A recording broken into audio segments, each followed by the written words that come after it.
The Clarification Series by Herb Painter. The word to be clarified is reconciliation. 2 Corinthians 5:17-21. If anyone is in Christ, he is a new creation. The old has passed away, behold, the new has come.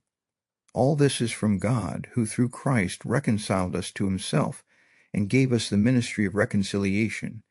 That is, in Christ God was reconciling the world to himself, not counting their trespasses against them, and entrusting to us the message of reconciliation.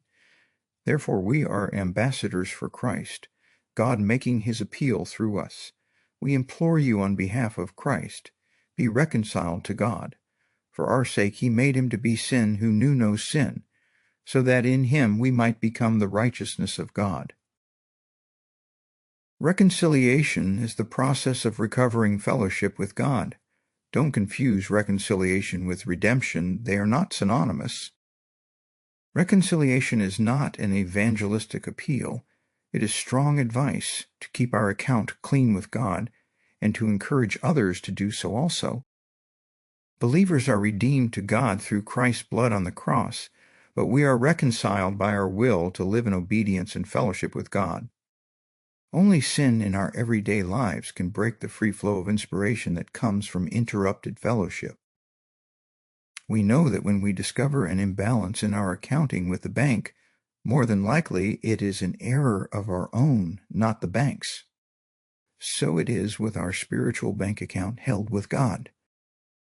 When we are out of sorts with God, it is up to us to 1. Discover and admit our error, and 2. Take whatever measures necessary to bring our daily balance back to normal.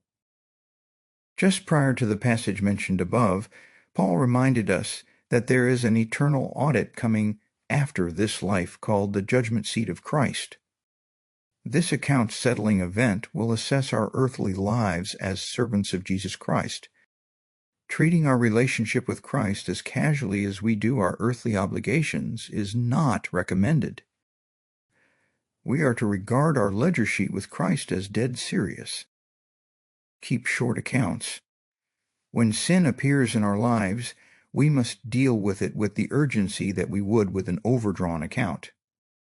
Christ purchased our debt and zeroed the balance sheet. Now, since we are back in balance, our charge is now to keep it that way. Think about it.